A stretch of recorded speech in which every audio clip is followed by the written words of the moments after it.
وہیں ایک پشاور کا لڑکا بچہ وہاں پیدا ہوا محلہ خداداد میں، بھاگتا پھرتا تھا گلیوں میں، کہیں گیا بمبئی، وہاں سکونت اختیار کی. لیکن جب بھی وقت ملا تو میں سوچتا تھا، اور میری یاد میں نقشے بالکل کھینچے ہوئے تھے، چپلی کباب اور پلاؤ، اور اب بھی جو چیزیں اب قابلی دروازہ ہے وہ انہوں نے وہاں سے توڑ دیا، وہ غائب ہو گیا. انسان کی شناخت اس کی زمین، اس کی زبان ہوتی ہے، اور یہ شناخت اسے اپنی مٹی سے ملتی ہے.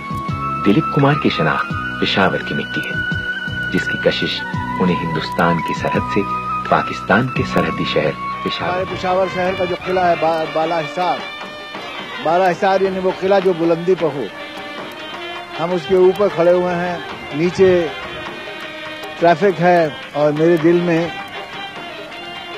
اپنے وطن کی اور اپنی جائے پیدائش کی ایک دھڑکن ہے.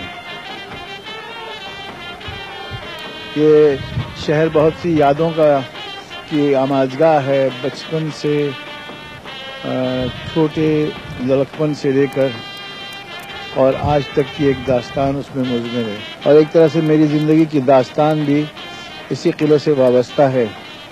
دلیپ کمار اور سائرہ بانو کو فرنٹیئر کور کی جانب سے ایک سووینیر بھی پیش کیا گیا.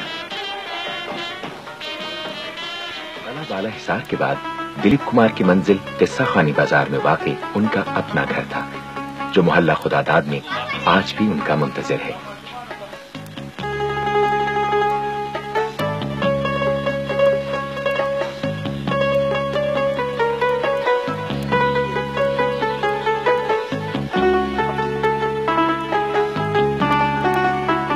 کسی کو اس بات کا علم نہیں تھا کہ دلیپ کمار قصہ خوانی بازار کب آئیں گے، لیکن نہ جانے کیسے ان کے آنے کی خبر جنگل میں آگ کی طرح پھیل چکی تھی، اور جب ان کی کار قصہ خوانی بازار پہنچی تو سیکیورٹی کے انتظامات کے باوجود عاشقان یوسف خان کا راستہ نہیں روکا جا سکا.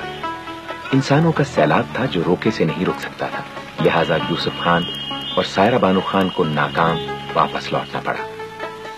ہم اس میں آگے جاتے تو بہت تکلیف کا باعث ہوتے، خاص طور سے وہ لوگ جو منتظمین تھے، اور وہ لا اینڈ آرڈر کی پرابلم بن جاتا، اس لیے ہم لوگ وہاں سے لوٹ آئے. لیکن مجھے یقین ہے کہ گھر تو وہیں ہے اور محلہ بھی وہیں ہے اپنی جگہ پر.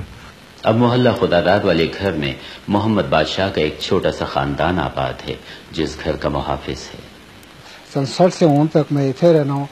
یہ اسی کے نام ہے دلیپ صاحب دے والد کار آیا، والد صاحب نے پھر پیرنوں دیتا ہے، پیر نے پھر کے نام ہے اسے بعد جانے کے بعد میرا والے ہوا ہے، میرا جانے کے بعد پتہ نہیں کہ کس طرح والے اسے خدا نہ پڑے، میرے تو نرینہ اولاد نہیں تھی.